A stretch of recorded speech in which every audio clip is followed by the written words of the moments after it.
మీరు కూడా ధనవంతులు అవ్వాలంటే, లాంగ్ టర్మ్ లో వెల్త్ క్రియేషన్ చేయాలంటే ఈ 10 ఫినాన్స్ రూల్స్ ని తప్పనిసరిగా పాటించాలి. మీరు కెరియర్లో ఎక్కడున్నా, ఎలాంటి కంపెనీలో పనిచేస్తున్నా, డైలీ వేజ్డ్ లేబర్ అయినా కూడా ఈ రూల్స్ అందరికీ సూటబుల్ గా ఉంటుంది.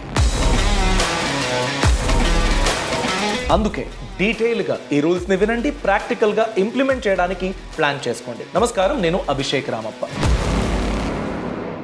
Rule number 1, no shortcuts. డబ్బుల విషయంలో ఎలాంటి షార్ట్ కట్స్ ని కూడా నమ్మకండి. ఎంతో మంది నేను క్విక్ గా వెల్త్ సంపాదించాను అని స్టేటస్ లో పెడతారు, బట్ యాక్చువల్లీ వాళ్ళు ఎలాంటి బిజినెస్ చేశారు, ఎలా ట్రాన్సాక్షన్స్ చేశారు, అది ప్రూఫ్ చేయడానికి ఏది కూడా మీకు దొరకదు. చాలా అన్యూజువల్ అనిపించే ఎలాంటి ఆపర్చునిటీ అయినా దాన్ని 1కి 2 సార్లు మీరు క్రాస్ చెక్ చేయాలి. ఆన్లైన్ లో ఎన్నో ఫేక్ ఇన్వెస్ట్మెంట్ స్కీములు, అడ్వర్టైజ్మెంట్లు ఇవన్నీ ఉంటాయి.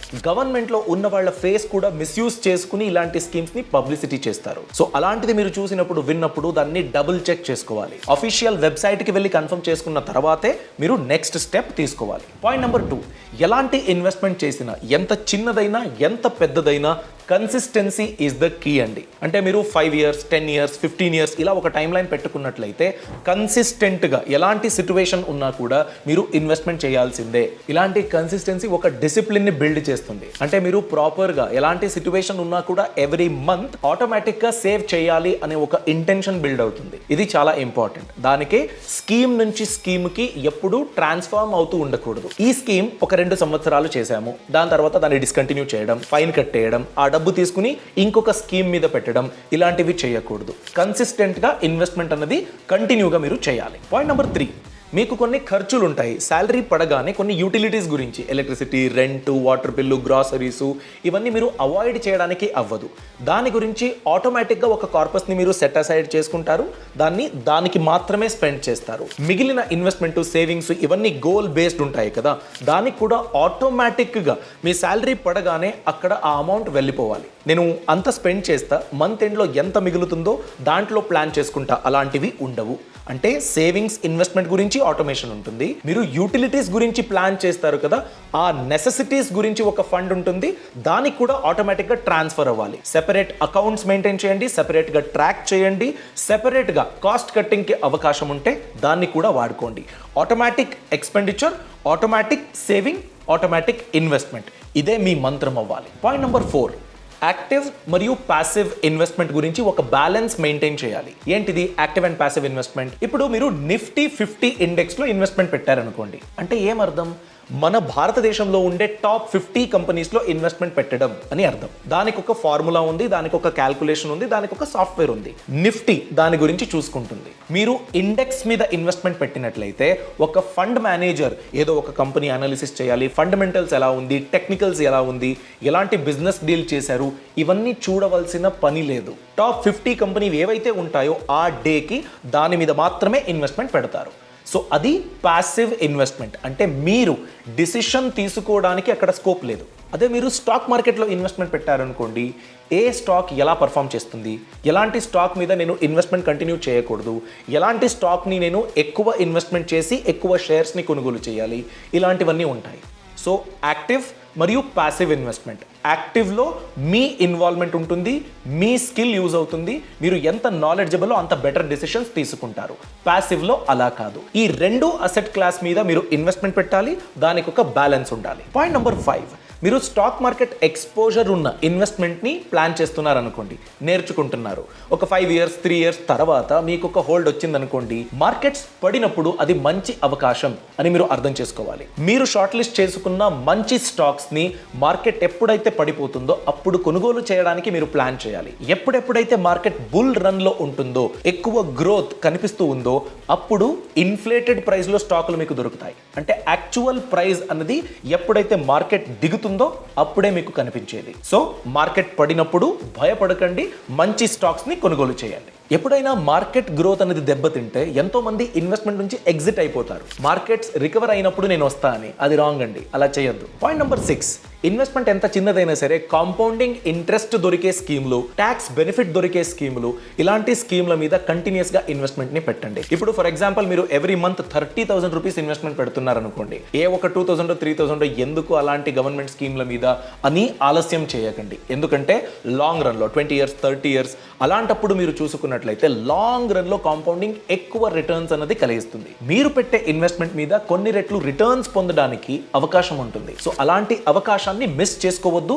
కాంపౌండింగ్ రిటర్న్స్ యొక్క పవర్ని నెగ్లెక్ట్ చేయకండి. దానికి ఒక అవకాశం ఇవ్వండి మీ పోర్ట్ఫోలియోలో. Point number 7, diversification. ఎంతోమంది ఎలా చేస్తారంటే, నాకు ఈ ఇన్వెస్ట్మెంట్ అర్థమవుతుంది, దీనిపైన మంచి రిటర్న్స్ కూడా నాకు దొరికింది, నాకు కాన్ఫిడెన్స్ ఫీల్ అవుతుంది అనుకున్నట్లయితే అదే ప్రోడక్ట్ మీద ఎక్కువ ఇన్వెస్ట్మెంట్ పెడుతూ ఉంటారు.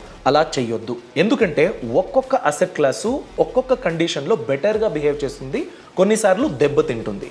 అలా దెబ్బతిన్నప్పుడు మీ ఓవరాల్ పోర్ట్ఫోలియోకి ప్రాబ్లం అవ్వకూడదు అంటే వేరే వేరే అసెట్ క్లాస్ని మీరు కన్సిడర్ చేయాలి. రియల్ ఎస్టేటు, గోల్డ్ పైన investment, stock market related, mutual fund ఎస్ఐపీలు, ఇవన్నీ ఇంపార్టెంటే. బట్ దేని మీద ఎంత పెట్టాలి అన్నది మీ రిస్క్ ప్రొఫైలు, మీ short term goals, long term goals, దీనిపైన మీరు డిసైడ్ చేయాలి. దాని గురించే డైవర్సిఫికేషన్ అన్నది ఆప్షన్ కాదండి, అది మ్యాండేటరీ. కంపల్సరీగా మీరు వేరే వేరే అసెట్ క్లాస్ మీద ఇన్వెస్ట్మెంట్ని పెట్టాల్సిందే. కొన్నిసార్లు అనుకుంటారు, చాలా పెద్ద ఇన్వెస్ట్మెంట్ ఉంటే, క్రోర్స్ టుగెదర్ పోర్ట్ఫోలియో ఉంటే అలాంటి వాళ్ళు మాత్రమే డైవర్సిఫికేషన్ చేస్తారు. నో, అలాంటిది ఏం లేదు. మీరు పెట్టే ఇన్వెస్ట్మెంట్ మంత్లీ 5,000 రూపీస్ అయినా దాన్ని డైవర్సిఫైడ్గా మీరు డివైడ్ చేసి వేరే వేరే అసెట్ క్లాస్ మీద ఇన్వెస్ట్మెంట్ పెట్టండి. పాయింట్ నెంబర్ 8, మీ డబ్బుకి మీకన్నా బెటర్ ఓనర్ దొరకరు. మీకన్నా బెటర్గా ప్లాన్ చేసేవాళ్ళు ఇంకొకరు ఉండరు. ఎందుకంటే ఎంత కష్టపడి సంపాదించారో మీకు తెలిసే ఉంటుంది. దాని గురించే పర్సనల్ ఫినాన్స్ హ్యాక్స్ని మీరు కంటిన్యూస్గా నేర్చుకోవాలి. పర్సనల్ ఫినాన్స్ స్పేస్లో అవుతుండే చేంజెస్ గురించి మీరు అప్డేట్ అవ్వాలి. మీకు వేరే వేరే అసెట్ క్లాస్లో ఇన్వెస్ట్మెంట్ పెట్టాలంటే ఆ అసెట్ క్లాస్ల గురించి మీకు ఇంట్రెస్ట్ ఉండాలి.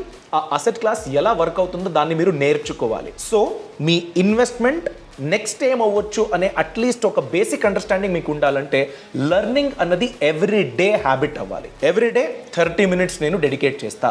ఎవ్రీ వీక్ ఫ్రెండ్స్తో ఒకసారి డిస్కస్ చేస్తా, ఇలాంటి డిసిషన్ తీసుకుంటున్నాను, వాళ్ళు కూడా ఇలాంటి ఇన్వెస్ట్మెంట్ గురించి విన్నారా, ఎలా మేనేజ్ చేస్తున్నారు, దాన్ని అబ్జర్వ్ చేసి నోట్స్ చేసుకుని రీసెర్చ్ చేసి, ఎన్నో AI ఆప్షన్స్ కూడా ఉన్నాయి, గవర్నమెంట్ వెబ్సైట్లు ఉన్నాయి, క్యాల్కులేటర్లు ఉన్నాయి, వీటన్నిటిని వాడుకుని మీకు సూట్ అయ్యే ఒక ప్లాన్ని మీరే నిర్మించుకోవడానికి మీ చేత అవ్వాలి. అలాంటి ఒక స్కిల్ని మీరు ఎర్న్ చేసుకోవాలి. దీంట్లో ఇంకో హైలైట్ ఏంటో తెలుసా? ఫ్యామిలీ జతగా కూర్చుని బడ్జెట్ చేయడం. ఎందుకంటే మీ ఫ్యామిలీ సపోర్ట్ మీ బడ్జెట్కి దొరికిందనుకోండి, చాలా కాన్ఫిడెంట్గా మీరు ఏ టైం లైన్కి అయితే ప్లాన్ చేశారో ఆ టైంకి ఆ గోల్ని మీరు చేరుకోవడానికి అవకాశం ఉంటుంది. సో అందుకే బడ్జెట్ అన్నట్లయితే ఫ్యామిలీతో కూర్చుని డిస్కస్ చేసి బడ్జెట్ చేయాలి. ఇది కూడా కంపల్సరీ. పాయింట్ నెంబర్ 9, డబ్బుల గురించి, ఇన్వెస్ట్మెంట్ గురించి, పర్సనల్ ఫినాన్స్ గురించి నాకేమీ తెలియదు అనుకున్నట్లయితే ఫినాన్షియల్ అడ్వైజర్స్ అంటే సెబీ రిజిస్టర్డ్ ఫినాన్షియల్ అడ్వైజర్స్ ఉంటారు. అలాంటి వాళ్ళ కన్సల్టేషన్ మీరు తీసుకోవాలి. ఎందుకంటే వాళ్ళు లయబుల్. సెబీ రూల్స్ ఉంటుంది, ఏదేదో చెప్పడానికి అవకాశం ఉండదు. ఒకవేళ వాళ్ళు రాంగ్ అడ్వైజ్ ఇచ్చినట్లయితే మీరు కంప్లైంట్ చేయొచ్చు.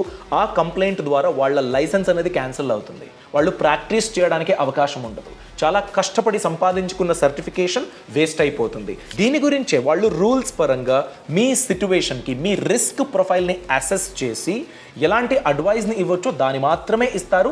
దీనికి సెబీ గైడ్ లైన్స్ మీకు ప్రొటెక్షన్గా ఉంటుంది. లాస్ట్ పాయింట్ అండి, ఇన్సూరెన్స్ ఇస్ నాట్ ఇన్వెస్ట్మెంట్. నేను ఇన్సూరెన్స్ మీద every year 1 lakh 2 lakh spend చేస్తున్నాను, అది నాకు ఇన్వెస్ట్మెంట్లా పనిచేస్తుంది. ఏదో క్యాష్ బ్యాక్ స్కీమ్ ఒకటి ఉంది, కంటిన్యూస్గా డబ్బులు కడుతూ వెళ్తా, ఒక 60-65 years తర్వాత నేను కట్టిన ప్రీమియం మొత్తం తిరిగి వస్తుంది. ఇలాంటి స్కీముల్ని మీరు డిపెండ్ అవ్వకండి. ఇన్సూరెన్స్ ప్రొటెక్షన్ గురించి ఉండాలి. మీ ఫ్యామిలీని, మీ హెల్త్ని, లేకపోతే మీ బిజినెస్ డ్రీమ్స్ని, మీరు లేకపోతే మీ కమిట్మెంట్స్ మీ ఫ్యామిలీ మీద బరువు అవ్వకూడదు. అలాంటిది కాపాడడానికి టర్మ్ ఇన్సూరెన్స్ ఉంటుంది. సో దాని గురించి మాత్రమే, స్పెసిఫిక్ పర్పస్కి మాత్రమే ఇన్సూరెన్స్ ఎంచుకోండి. ఇన్సూరెన్స్ మీద మీరు పెట్టిన డబ్బు ఎప్పటికీ ఇన్వెస్ట్మెంట్ కాదు, దానిపైన రిటర్న్స్ అస్సలు ఎక్స్పెక్ట్ చేయకండి. ఇవన్నీ మీరు ఇంప్లిమెంట్ చేసుకున్నట్లయితే, ప్లాన్ చేసి ప్రాక్టికల్గా క్యాల్కులేట్ చేసి నెక్స్ట్ స్టెప్ తీసుకున్నట్లయితే ఖచ్చితంగా లాంగ్ రన్లో మీరు డెఫినెట్లీ ధనవంతులు అవుతారు. షార్ట్ టర్మ్లో నాకు రిజల్ట్స్ కావాలంటే అది అవ్వని పని, దాన్ని మీరు ట్రై కూడా చేయకండి. లాంగ్ టర్మ్ అనే మైండ్ సెట్ ఉంటే మాత్రమే ఇవన్నీ మీరు ప్లాన్ చేసి ఇంప్లిమెంట్ చేయండి, ధనవంతులు అవ్వండి. మీ లైఫ్లో మీరు ఇంప్లిమెంట్ చేసిన ఏదో ఒక మనీ హ్యాక్ చాలా ఎక్కువ ప్రాఫిట్స్ని మీకు కలిగించింది, అది అందరూ నేర్చుకోవాలి, అందరూ ఇంప్లిమెంట్ చేయాలి అనిపించినట్లయితే దాన్ని కామెంట్ సెక్షన్లో తెలియచేయండి. దాని గురించి కూడా డీటెయిల్డ్ వీడియో చేసి మరీ కొందరికి ఆ విషయం చేరేటట్టు మనం ప్లాన్ చేద్దాం. Thanks for watching. All the best. Boss Wala. Be the boss.